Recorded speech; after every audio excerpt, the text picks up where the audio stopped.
Right. Login આંખ બંધ કરીને. તો પછી ભાવિનભાઈ, આજે બીજી લોન એજન્સીઓ કરતાં આપણી લોન ડેસ્ટિનેશન એ શા માટે અલગ છે? આઈટીઆર જ્યાં મૂકવાના છે ત્યાં નથી મૂકતા, ને જ્યાં આઈટીઆર મૂકવાના હોય છે ત્યાં આપણે મૂકી દઈએ છીએ. જનરલી શું છે, સ્ટુડન્ટને એટલી ગાઈડલાઇન્સ હોતી નથી કે મારે સામે બેન્કર મને જે પ્રશ્ન પૂછવાના છે એની ગાઈડલાઇન્સ પણ એ લોકો આપતા નથી. કે કોઈ પણ વ્યક્તિનો સિબિલ સ્કોર ખરાબ હોય છે તો એને લોન મળી શકે ખરી? હા, મળી શકે. જનરલી ફાધરે જે વસ્તુ ભૂલ કરી નથી, ઓકે, હવે કોકના ગેરંટેડમાં રહ્યા છે, રાઈટ. પણ એમને ખ્યાલ નથી કે હું ગેરંટેડમાં રહ્યો છું ને એના લીધે મારો સિબિલ ખરાબ. કે અત્યારે સ્ટુડન્ટ્સને જ્યારે વિદેશ અભ્યાસ કરવા જવું હોય છે તો એ ઘણી બધી તકલીફમાં મુકાય છે, કારણ કે 20 લાખ રૂપિયા 25 લાખ રૂપિયાનું અરેન્જમેન્ટ હોય છે. 12,000 સેલરી છે તો પણ એમને પર્સનલ લોન આપણે આપીશું. નમસ્કાર દર્શક મિત્રો, હાલની પરિસ્થિતિની અંદર જોતા એક વાતની જરૂરિયાત સૌ કોને હોય છે, એ છે લોન. કારણ કે ઘણા બધા આપણા જે વ્યક્તિઓ છે એ અત્યારે લોન લેવા જાય છે અને ક્યાંક ને ક્યાંક કેટલાક અંશે લોન મેળવવાના બહાને કેટલીક છેતરપિંડીનો ભોગ પણ બની જતા હોય છે અને લાખો રૂપિયાની છેતરપિંડીનો ભોગ બની જતા હોય છે. રીઝન એક જ છે કે એ લોકો સાચી જગ્યા ઉપર નથી જતા. અને જો તમારે લોન ખરેખરમાં જેટલા રૂપિયાની જરૂરિયાત છે એના કરતાં જ્યારે વધારે લોન લઈ લે છે અને વધારે પછી વ્યાજના ચક્કરમાં ચડી અને લોનની રકમ છે મૂળભૂત બહુ વધી જતી હોય છે ને એના લીધે ક્યાંક એ લોકો એક ભોગ બની જતા હોય છે કે ભાઈ લોનના દેવા થઈ ગયા, ના અંતે ને એવા બધામાં ફસાઈ જતા હોય છે. પરંતુ જો આ બધી જ રીતે જો એક સાચું માર્ગદર્શન, સાચી કંપનીનું માર્ગદર્શન જો તેમને મળે ને તો ખરેખરમાં લોન લેવી એ કંઈ ખોટું નથી. અને જી હા, હું આજે એક એવા વ્યક્તિ સાથે આજે લોન વિશે ચર્ચા કરવાનો છું કે જે વ્યક્તિએ અત્યાર સુધીની અંદર 4,500થી વધારે વ્યક્તિઓને અલગ અલગ પ્રકારની લોન અપાવી છે. એ છે એજ્યુકેશન લોન છે, હોમ લોન છે, પર્સનલ લોન છે, કાર લોન છે. આવી અનેક લોનો અલગ અલગ વ્યક્તિઓને અપાવી છે જેનો આંકડો છે 4,500 હેપી કસ્ટમર્સ.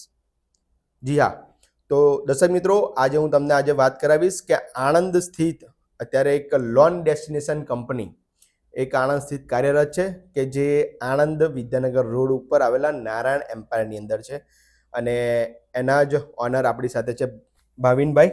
ભાવિનભાઈ, સ્વાગત છે અર્બન ટોક શોની અંદર. ભાવિનભાઈ, આજે ખાસ એવી ચર્ચા કરવી છે કે વ્યક્તિઓ અત્યારે લોન લેવા માટે થઈને ક્યાંક કેટલાક એજન્ટો પાસે જાય છે અને એ લોકો પાસે છેતરાય છે. તો આનું મૂળભૂત મુખ્ય કારણ શું હોય છે કે શા માટે એ લોકો છેતરાય છે? જનરલી શું થતું હોય છે આની અંદર મનનભાઈ, કે બધા કેવું છે કે લોન લેવા નીકળે છે પણ એકચ્યુઅલ ગાઈડલાઇન્સ તો કોઈ જોડે હોતું નથી. હા. અને થાય છે કેવું કે પ્રોફાઇલિંગ કર્યા વગર બધા લોગિન કરી દે છે. કારણ કે બધાને ખબર છે આ બેંકમાં લોગિન કરવાથી આ કામ થશે. રાઈટ. લોગિન આંખ બંધ કરીને કર્યા કરે છે અને પછી રિજેક્શનના ચાન્સીસ વધી જાય છે. ઓકે. નાની નાની વસ્તુ તમે પકડીને ચાલી શકો કે તમે આધાર કાર્ડ, પાન કાર્ડ, બધા ડોક્યુમેન્ટ સબમિટ કરાયા છે.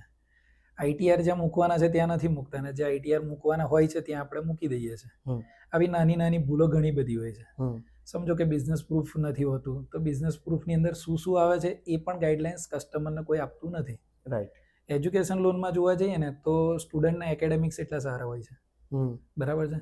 તો એકેડેમિક્સ સારા છે તો એની સામે ફાધર, મધર, સિસ્ટર, બ્રધર કે કોઈની બી ઇન્કમ લઈ અને લોન થઈ જાય છે. પણ જનરલી થાય છે કેવું કે પ્રોફાઇલ આવી છે, હું લોગિન કરી દઉં એકવાર, સેન્કશન થાય તો ઠીક છે, નકર પછી જય સ્વામિનારાયણ એવું. એટલે જનરલી બધા છોકરાઓ આવી રીતે ફસાઈ જાય છે.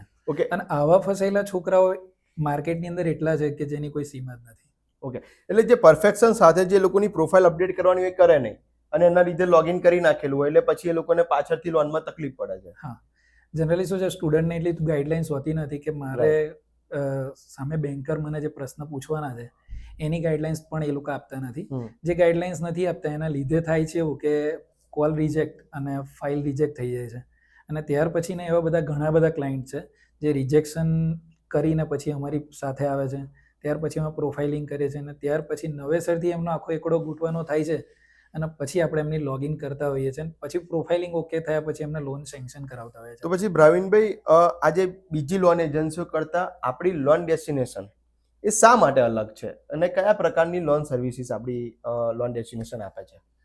જનરલી કેવું છે કે અત્યારનું માર્કેટ સિચ્યુએશન જોઈએ ને તો કેવું થાય છે કે જનરલી બધા લોગિન કરાવીને આવે છે છોકરાઓ. રાઈટ. સ્ટુડન્ટ લોનની વાત કરીએ તો અત્યારે હમ. પર્ટિક્યુલર હમ. તો લોગિન કરાવીને પછી રિજેક્ટ થાય ત્યાર પછી અમારી જો ચાન્સીસ લેતા હોય છે. પણ મારું એવું કહેવું છે પર્સનલી સજેશન કે તમે એકવાર પ્રોફાઇલિંગ કરવા માટે લોન ડેસ્ટિનેશન સાથે આવો. પ્રોફાઇલિંગ થશે ને એટલે ઓટોમેટિક તમારી જે બી પ્રોફાઇલ હશે, સમજો કે શાકભાજીની લારી ચલાવતા હોય, ફૂલની લારી હોય કે XYZ પર્સન હોય, એમનું સામાન્ય 2000 થી 5000નું બેન્કિંગ તો મેન્ટેન હોય જ. તો એનું પ્રોફાઇલિંગ કશું કરવાનું હોતું નથી. પણ એમાં થાય છે એવું કે છોકરાઓનું જે વસ્તુ મૂકવાની એ આપણે મૂકતા નથી અને એની પહેલા આપણે લોગિન ચડાવી દઈએ છીએ. તો છોકરાઓ અત્યારે ઓનલાઈન બહુ શીખી ગયા છે બધું જ. એટલે જે તે પ્રોફાઇલ આવી લોગિન કરી દીધી એમની જાતે જ, અને પછી રિજેક્ટ થાય પછી આપણી જોડે આવે છે. તો મારું એવું સજેશન છે કે તમે એકવાર ગાઈડલાઇન્સ લેવા માટે લોન ડેસ્ટિનેશન સાથે આવો. રાઈટ. ઓકે. સાથે જ હું એ કહીશ કે તમારી જે લોન ડેસ્ટિનેશન કંપની છે એ કઈ કઈ ગવર્મેન્ટ બેંક અને પ્રાઇવેટ બેંક સાથે સંકળાયેલી છે, કઈ કઈ બેંકો સાથે વર્કઆઉટ કરે છે અને કેટલી બેંકો સાથે વર્કઆઉટ કરે છે? અત્યારે ટોટલ 167 બેંકો છે અમારી સાથે. ઓકે. એમાં NBFCs આવી ગઈ, મલ્ટીનેશનલ બેંક આવી ગઈ ને નેશનલાઇઝ બેંક આવી ગઈ. ઓકે. નેશનલાઇઝ બેંકની અંદર બધા ગણી શકો તમે, SBI છે, બેંક ઓફ બરોડા છે, યુનિયન બેંક છે. ઓકે. અને ત્યાર પછી મલ્ટીનેશનલ બેંકની અંદર ગણો તો HDFC છે, ઇન્ડસઇન્ડ બેંક છે, ICICI બેંક છે, એની સાથે આપણે કામ કરીએ છીએ. અને NBFCs બેંકની અંદર આપણી જોડે ઘણી બધી બેંકો છે. ઓકે. ભાવિનભાઈ, સાથે એ પણ પૂછવા માંગીશ કે કોઈ પણ વ્યક્તિનો સિબિલ સ્કોર ખરાબ હોય છે તો એને લોન મળી શકે ખરી? હા, મળી શકે. હવે જનરલી એવું થાય છે કે આજે કોઈ બી જણ છે કે પર્સનલ લોન ને બધું છે ને એ સિબિલ ઉપર આધારિત છે, એમાં હું કશું નહીં કરી શકું. રાઈટ. કે એમાં હું તમે કહેશો કે આટલો સિબિલ ખરાબ છે હું તમને લોન પર્સનલ લોન કરી આપું તો એ પોસિબલ નથી એક રીતે. હવે RBI ની ગાઈડલાઇન્સ નવી શું આવશે એ અત્યારે જાણકારી ઓછી છે, કારણ કે સિબિલ સ્કોર નહીં હોય તો પણ લોન આપી શકે છે. અત્યારની વાત એ સ્થગિત છે કારણ કે એનો કોઈ ગાઈડલાઇન્સ આગળ આવી નથી. પણ સિબિલ સ્કોર ખરાબ છે. હવે જનરલી કેવું થાય છે કે સિબિલ સ્કોર ડાઉન હોવાના ઘણા બધા રીઝન હોય છે. રાઈટ. જનરલી ફાધરે જે વસ્તુ ભૂલ કરી નથી, ઓકે. હવે કોકના ગેરંટેડમાં રહ્યા છે, રાઈટ. પણ એમને ખ્યાલ નથી કે હું ગેરંટેડમાં રહ્યો છું ને એના લીધે મારો સિબિલ ખરાબ છે.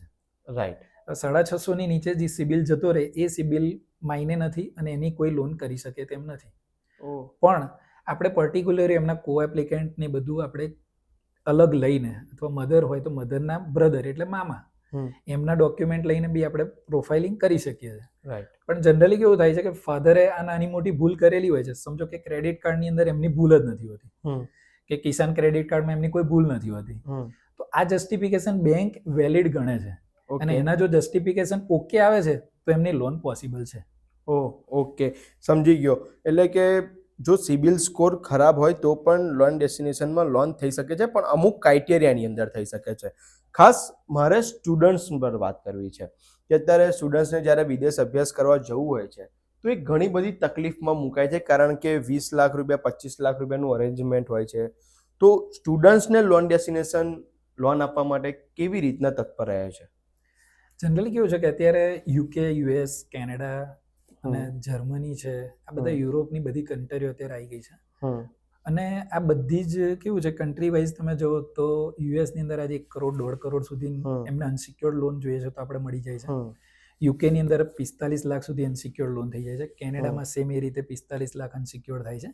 એવી રીતે 20 થી 25 લાખ એમના જે ફીસ પ્લસ એમના જે લિવિંગ એક્સપેન્સ કે ટિકિટનો કોસ્ટ, આ બધું જ આપણે લોનની અંદર પ્રોવાઈડ કરીએ છીએ.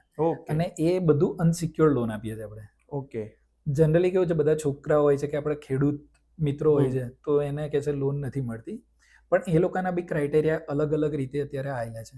એની અંદર જનરલી 5000 રૂપિયા બેન્કિંગ મેન્ટેન હોય અને માસ્ટર કોર્સ માટે સ્ટુડન્ટ જતો હોય, તેમના 7/12ના ઉતારા છે અથવા એનું ઇન્કમ સર્ટિફિકેટ છે, તો આ મૂકીને આપણે લોન કરી શકીએ છીએ ઇઝીલી. ઓકે.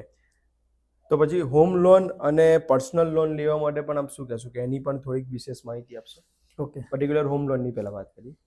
હોમ લોનની અંદર એવું છે કે અત્યારે તમને ખબર છે કે રેપો રેટ ઘણા બધા ઘટી ગયા છે અને આજની નવી ગાઈડલાઇન્સ પ્રમાણે બધા માટે બી સારી એક કહેવાય કે સુવર્ણ તક કહેવાય કે 5.5નો રેટથી પણ સ્ટાર્ટ થશે હોમ લોન.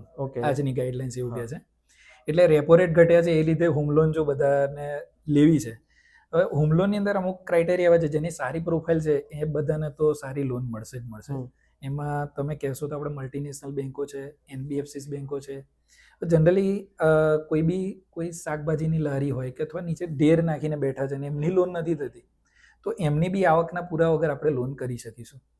એની અંદર અત્યારે 50 પૈસાથી ઓછો રેટ, 50 પૈસા રેપો રેટ ઘટી ગયા છે. એટલે જનરલી પહેલા આપણે સમજો ને કે 14% આસપાસ બધાના રેટ આવતા હતા, એ હવે રેટ નહીં આવે, કારણ કે 12% નીચે જ હોમ લોન અત્યારે સ્ટાર્ટ થાય છે બધાને. એટલે એ બધા માટે શુભ સમાચાર છે. ઓકે. તો અત્યારે રેપો રેટ પ્રમાણે બધાને સારી લોન મળી શકે. પણ સિબિલ ખરાબ છે તો પછી એવી એનબીએફસીઝ એમને લોન આપશે કે જે રેપો રેટ થોડા વધારે લેશે. રાઈટ. ઓકે. પણ જેના સિબિલ સારા છે અને એમને લોન કરવી છે તો એમના nominal document, Aadhaar card, PAN card, 2 વર્ષના રિટર્ન ના હોય તો કોઈ બી એક આવકનો પુરાવો, અને એ આવકનો પુરાવો ના હોય તો ખાલી આધાર કાર્ડ, પાન કાર્ડ ને પાસબુક હશે, અને એમણે જે ઘર લેવું છે રિસેલમાં લે છે તો બી એમની ફાઇલ, અને બિલ્ડર પરચેસ છે તો બિલ્ડર્સ આપણે બધા સારા છે જે મિત્રો ડાયરેક્ટ એમને માસ્ટર ફાઇલ આપતા હોઈએ છીએ. રાઈટ. માસ્ટર ફાઇલ લઈને આવશે તો આપણે ઇઝીલી એમને પ્રોસેસ કરી આપીશું. ઓકે. જનરલી કેવું છે કે આપણે હોમ લોનની અંદર એમને ઘરે બેઠા આપણે સર્વિસ આપીએ છીએ. ઓકે. હોમ લોનની અંદર થોડા ધક્કાધુક્કી વધારે હોય છે. એટલે મારા જે છોકરાઓ છે એ પર્સનલી એમના ઘરે જઈને સાઇન કરાવી અને ત્યાર પછી લોગિન કરશે અને એમના ઘરે ડીડી પહોંચી જાય. ઓકે. એ રીતનું કામકાજ આપણે હોમ લોનની અંદર કરી આપીશું. ઓકે. એની સાથે એ પણ પૂછ્યું કે પર્સનલ લોન, અત્યારે કોઈને જો પર્સનલ લોન લેવી હોય તો એ વ્યક્તિએ શું કરવું જોઈએ અને એને શું સલાહ આપશો? પર્સનલ લોનમાં કેવું છે કે જનરલી તમે બહાર આપણે બેંકની અંદર જઈશું તો તે લોકોનો ક્રાઇટેરિયા 25,000 ઉપરની સેલરી હશે તો લોન આપશે. પણ લોન ડેસ્ટિનેશનમાં એટલો ફરક પડે કે 12,000 સેલરી છે તો પણ એને પર્સનલ લોન આપણે આપીશું. Okay. 5 document, Aadhaar card, PAN card, latest light bill, mobile number, mail ID, 3 salary slip અને બેન્કિંગ, આટલી વસ્તુની જરૂરિયાત છે. કેટલા સુધીની તમે લોન પ્રોવાઈડ? 50,000 થી લઈને 10 લાખ, 20 લાખ, 25 લાખ જે બી લોન જોઈતી પર્સનલ લોન. ઓકે. એ જે ડિપેન્ડ એની સેલરી સ્લીપ. હા, સેલરી સ્લીપ. ઓકે. સાથે જ જે લોકો ફર્સ્ટ ટાઈમ લોન લે છે એને ભાવિનભાઈ તમે શું સલાહ આપશો? કારણ કે ઘણા બધા છે ને વ્યક્તિઓ લોન લેતા પણ બીતા હોય છે, એ ગભરાતા હોય છે કે લોન લઈશું એટલે અમારા માટે એક બોજો થઈ જશે, ના છે તેમ છે, પણ એ લોકોને તમે શું સલાહ આપશો? લોનની વસ્તુ એવી છે કે આની અંદર ગભરાવાની તો કોઈ જરૂર જ નથી. પહેલા તો હવે તમારી જરૂરિયાત છે કે તમને અહીંયાથી લાખ રૂપિયા લીધા છે ને એ લાખ રૂપિયાનો તમને કોઈ સારું બેનિફિટ થવાનો છે. તમારો મેડિકલ એક્સપેન્સ છે કે એ બધું પર્સનલ ખર્ચા અલગ છે, પણ મારી એવી પર્સનલી સલાહ છે કે તમે તમારા મોજશોખ માટે પર્સનલ કોઈ બી લોન ના લેશો. કારણ કે લોન એવી વસ્તુ છે કે તમારે ભરવાની છે.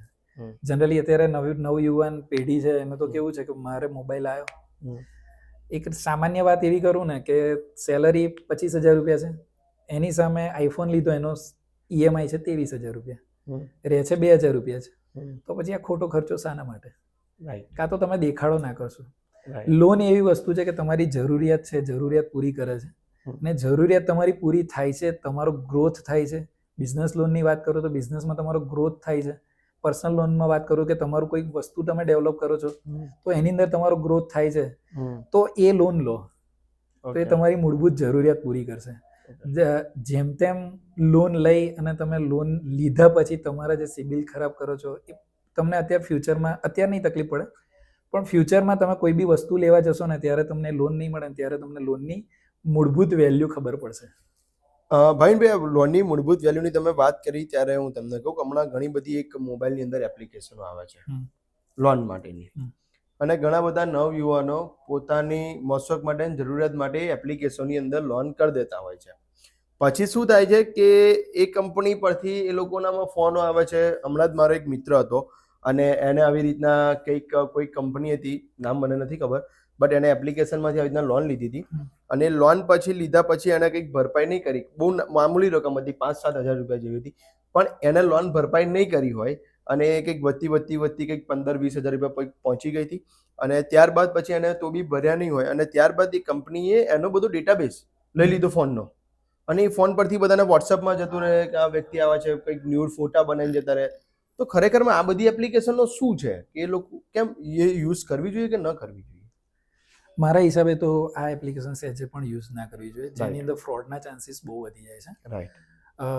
નવો એક કિસ્સો જોઈએ કે આપણે એક CA મિત્ર છે, હવે CA થઈને એમની સાથે 5 લાખનો ફ્રોડ થઈ શકે છે, તો પછી તમે સમજો કે આપણે તો નવયુવાનો છે બધાય, એટલે સાચી વાત છે. આવી નાની નાની લોનોની અંદર ના ફસાવ.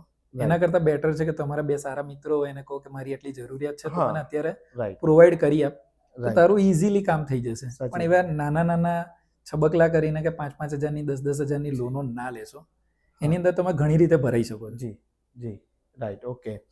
તો આ હતા આપણી સાથે અત્યારે ભાવિનભાઈ કે જે આણંદની અંદર લોન ડેસ્ટિનેશન આવેલું છે, અને લોન ડેસ્ટિનેશનના વાત કરું તો અત્યાર સુધીની અંદર એમણે 4,500થી વધુ વ્યક્તિઓની તેઓએ સફળતાપૂર્વક એમણે લોન કરાવી છે. અને અત્યાર સુધીની અંદર તેમનો ક્રાઇટેરિયા જોવા જઈએ તો એમને સ્ટુડન્ટ્સ લોન પણ બહુ જ સારી રીતે બધાની કરાવી છે. એટલે જો તમારે પણ ચોક્કસથી કોઈ લોનની જરૂરિયાત હોય એક વખત અચૂકથી વિઝિટ કરજો લોન ડેસ્ટિનેશનની, કારણ કે સાચી માહિતી તમને લોન ડેસ્ટિનેશનમાંથી જ મળશે. અને ઘણી બધી જગ્યા પર અધર જગ્યા પર કોઈ પણ એજન્ટો સાથે જેમ તેમ લોગિન ન કરાવશો, કારણ કે એ તમારા પ્રોફાઇલ પર ઇફેક્ટ કરે છે. એટલા માટે બસ આવા જ અવનવી વાતો સાથે જોડાયેલા રહેજો. કેમેરામેન દેવ ઠાકોર સાથે હું છું આપનો મિત્ર મનન ઇંગુ, અર્બન ગુજરાત.